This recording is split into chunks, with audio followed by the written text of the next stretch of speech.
जो azimuthal quantum number होता है वो बताता है हमको सबसेल के बारे में कि इलेक्ट्रॉन कौन से सबसेल में प्रेजेंट है। अब सबसेल क्या होता है, जो सेल होता है उसके अंदर प्रेजेंट होता है सबसेल। अब यहाँ पे हम आपको समझा रहे हैं। यहाँ पे हो गया न्यूक्लियस, और ये न्यूक्लियस के अराउंड जो सेल है ना, ये जो सेल है, सेल के अंदर क्या होता है, सबसेल होता है। सेल के अंदर क्या होता है, सबसेल होता है। तो यही होता है। पहले सबसेल देखेंगे यहाँ पे कैसे निकाला जाता है। तो एजीमुथल क्वांटम नंबर हमको इलेक्ट्रॉन के सबसेल के बारे में बताता है कि इलेक्ट्रॉन कौन से सबसेल में प्रेजेंट है, और उसको हम इंडिकेट करते हैं एल से। Azimuthal quantum number tells us about subshell of electron, it is represented by L.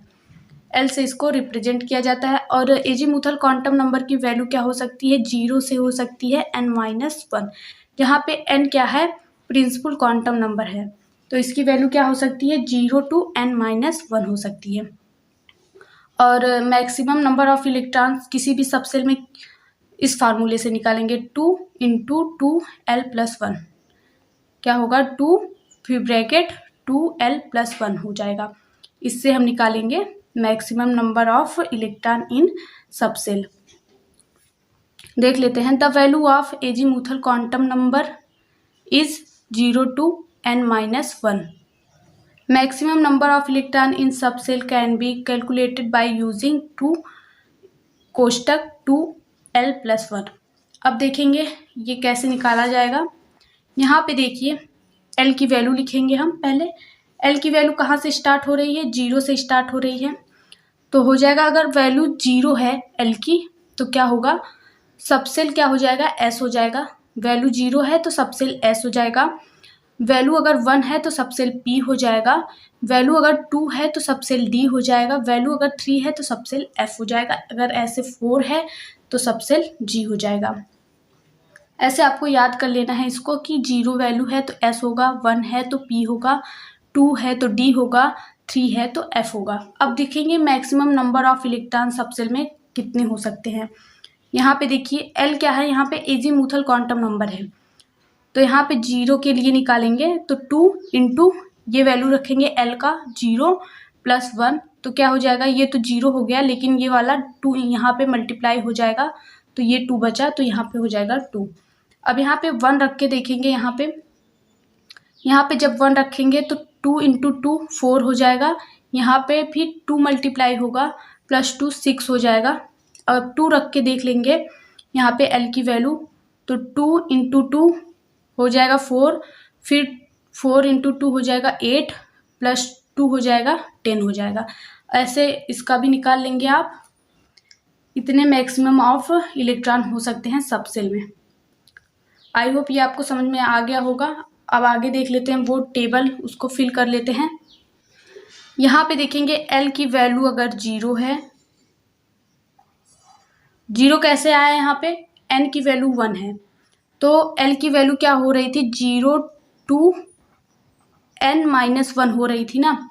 तो 0 तो हो गया यहाँ पे। अब यहाँ पे 1 रखेंगे, n की जगह पे 1 रखेंगे, 1 - 1 वो भी 0 ही आएगा, तो 0 हो गया। अब यहाँ पे देखेंगे 2 है, अगर n की वैल्यू 2 है अगर, तो क्या होगी वैल्यू, एक तो 0 हो जाएगी, एक तो 0 हो जाएगी, और दूसरी क्या हो जाएगी, यहाँ पे अगर 2 रखेंगे, 2 - 1 क्या हो जाएगा, 1 हो जाएगा। तो यहाँ पे 2 0 to 1 हो जाएगा, तो वहाँ यहाँ पे हो जाएगा 1। अब यहाँ पे 3 है अगर वैल्यू, तो क्या रखेंगे, 0 रखेंगे, और यहाँ पे अगर 3 - 1 करेंगे तो 2 हो जाएगा। तो यहाँ पे क्या हो जाएगा, 0 to 2 हो जाएगा। तो 0 के बीच में क्या आता है, 0 1 2 हो गया, ये हो जाएगा इसकी वैल्यू। अब अगर 4 है तो 4 के जगह पे क्या रखेंगे, पहला तो 0 हो गया, अब यहाँ पे 4 - 1 हो जाएगा तो 3 हो जाएगा, 0 to 3 हो जाएगा। तो यहाँ पे हो जाएगा 1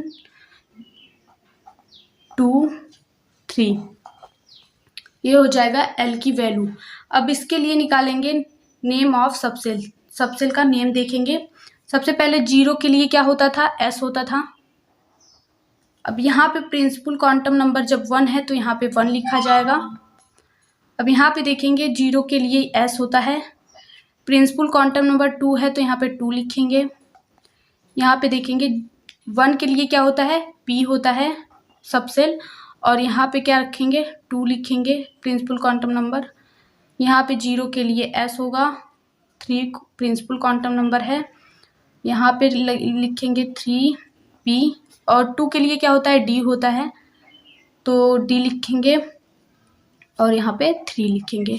अब यहाँ पे प्रिंसिपल क्वांटम नंबर 4 है तो सब में 4 लिखेंगे और s हो गया 0 के लिए और 1 हो गया p के लिए और यहाँ पे 4 हो गया और यहाँ पे हो जाएगा d 4 और यहाँ पे क्या है 3 है, 3 के लिए क्या होगा f होगा और ये हो जाएगा 4 प्रिंसिपल क्वांटम नंबर।